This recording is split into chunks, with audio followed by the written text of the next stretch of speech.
You don't need to prove yourself to be worthy. There comes a time when you get tired of adjusting yourself to fit into spaces that were never meant for your wholeness. You've probably softened your words, dimmed your joy, or overextended your kindness just to feel seen.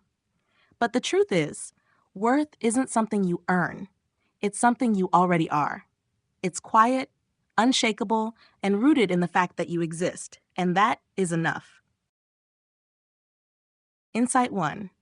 The silent fatigue of performing identity. There's a kind of tiredness that sleep doesn't fix, the quiet fatigue that comes from constantly shaping yourself to fit what's expected. Many women know it well. It's the invisible performance of identity, adjusting your tone so you don't seem too direct, softening your truth so it lands more gently, smiling when your heart is somewhere else. It's the daily choreography of trying to be enough in a world that rarely defines what enough means. This kind of living demands constant alertness. You measure your words in meetings, rehearse your responses in conversations, and weigh how your choices might be received by others. It's not about pretending. It's survival, a way to stay accepted, safe, or even loved. But beneath that carefulness lies a quiet drain.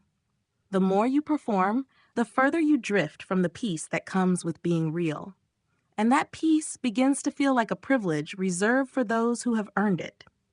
The exhaustion isn't just physical, it's emotional depletion layered over time. You might find yourself anxious after social interactions, questioning if you said too much or too little, or feeling strangely invisible even in spaces where you tried your best to show up. True identity doesn't need a stage or approval. It asks only for presence. It invites you to breathe, to rest into who you already are. Yet this exhaustion has roots that go deeper than appearances. It often begins in the earliest lessons of conditional love. Insight 2. The trap of conditional love and approval cycles. From an early age, many of us learn that love is something to earn. A smile for good behavior, praise for high grades, affection when we stay agreeable. These small exchanges teach us that worth is conditional. We absorb the message that to be valued, we must please, produce, or perform. What begins as survival becomes identity. And before we know it, love feels like a transaction we must constantly maintain. As adults, these patterns follow quietly into our careers, friendships, and relationships. You might notice how easily you say yes when you want to say no, or how deeply you overextend just to prove reliability. You measure success not by fulfillment, but by how others respond. And though the achievements pile up, the sense of peace never quite arrives. It's as if the next act of proving will finally unlock the acceptance that keeps moving just out of reach. At the center of this cycle is a subtle lie. If I do more, I'll be loved more. But the truth is, no amount of doing can replace the feeling of being enough. Real liberation begins the moment you stop performing for love and start practicing unconditional self-regard, the kind that holds you gently even when you falter. When love within becomes unconditional, everything outside loses its power to define you. So ask yourself, with softness and honesty, what happens when your worth no longer requires someone else's permission? Insight 3. How chronic proving rewires your self-trust.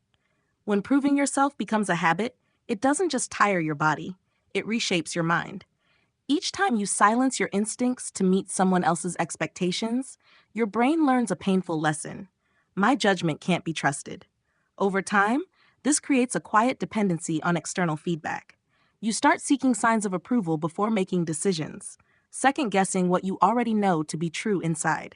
Psychologists have found that chronic validation seeking activates the same stress responses as rejection anxiety. The body stays on alert, scanning for cues of acceptance. Heart rate rises, breathing shortens, and a small tension builds in the chest. It's not weakness, it's conditioning. You've trained your nervous system to link safety with approval rather than alignment with yourself. This disconnect often shows up as indecision, people-pleasing, and discomfort with silence. You might hesitate before speaking your mind or rush to fill quiet moments with reassurance. It's as though your inner compass has been replaced by a committee of invisible judges, and peace feels out of reach unless everyone else agrees you're doing well. Rebuilding self-trust begins gently.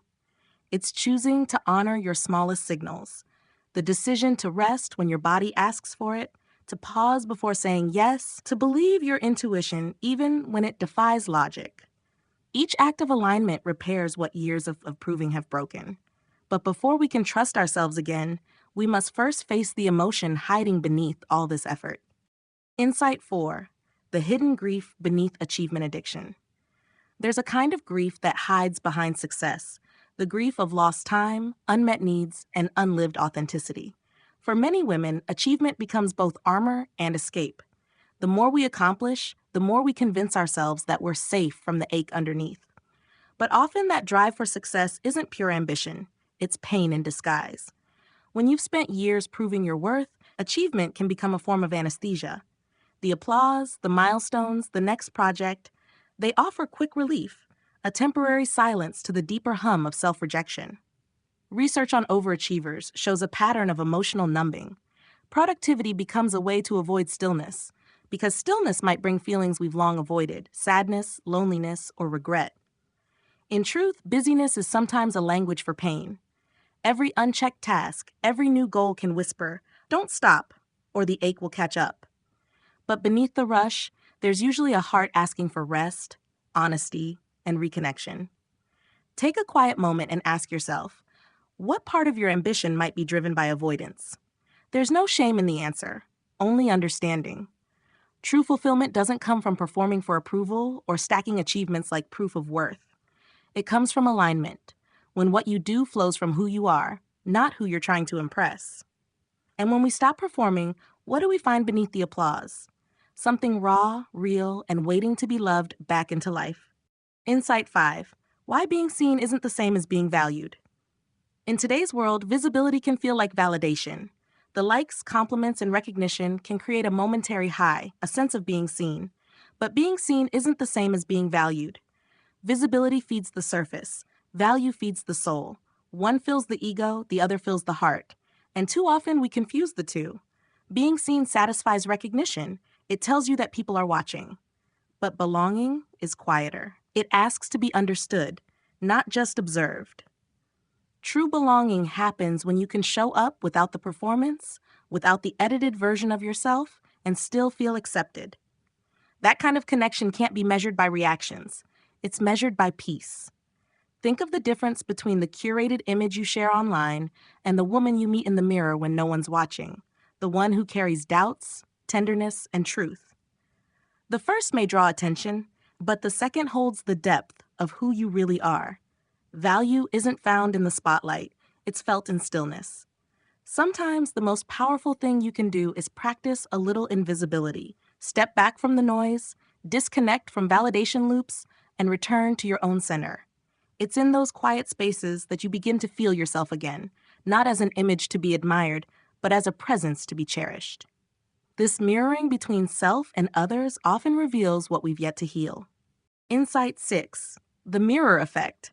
When others reflect your insecurity, life has a way of showing us what we secretly believe about ourselves.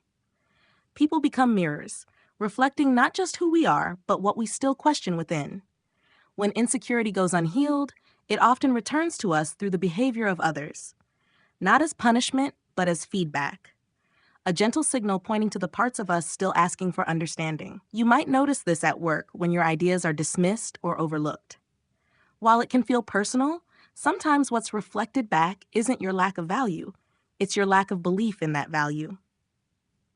The energy of self-doubt subtly invites the world to agree with it.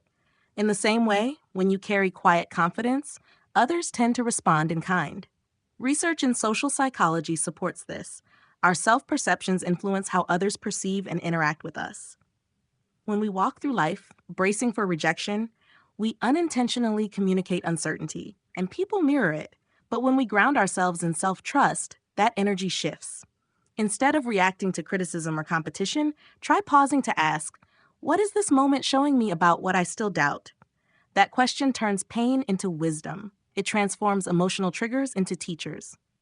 True transformation begins when your worth no longer trembles in response to another's reflection. It stands steady, rooted in truth. And the final truth takes us to the heart of rest, your worth beyond usefulness. Insight 7: detaching worth from usefulness and productivity. From a young age, many women are taught that their worth lives in what they do, give, or produce. Be helpful, be kind, be capable. The message is subtle but relentless. Usefulness equals value. And so you pour yourself into caring for others, excelling at work, holding everything together, believing that contribution is the proof of your importance. But this way of living quietly traps you in cycles of overgiving and burnout. You keep showing up, even when you're empty, because the world praises your strength but rarely asks about your exhaustion. The result is a deep disconnect, a woman admired for her productivity but unseen in her humanity. Value, though, was never meant to be measured by usefulness. It doesn't need proof. It simply is. You are valuable because you exist, not because you produce, fix, or serve. The greatest shift begins when you learn to rest without guilt, love without measuring, and contribute without depletion. This is what I call being energy, a way of living that honors presence over performance. Try this simple affirmation each morning. I am worthy before I do anything today. Say it slowly, breathe it in, and let it settle into your bones. It's not just words, it's a recalibration of your nervous system toward peace. And for those who've stayed with me till this moment, I have one final truth that changes everything. Bonus insight: reclaiming validation from your own nervous system. Thank you for staying to the end. This part is where healing deepens. Worthiness isn't only a mindset, it's also something your body must feel. When your nervous system is in constant alert, no affirmation can fully land. But when the body feels safe, self-worth becomes natural, not forced. Simple grounding practices, slow breathing, journaling, gentle movement, teach your body to relax into enoughness. They retrain your system to feel calm without waiting for reassurance, to feel whole without applause. Over time, you begin to anchor your worth in stillness rather than chaos. The woman who feels safe within herself no longer needs to prove anything. She simply is. If this message spoke to you, type "I am enough without proof" in the comments. It's a quiet declaration that you've listened with your heart. Thank you for being part of this growing community, one that values grace, truth, and inner peace. Every like, share, and subscription helps bring this calm to more women who need it.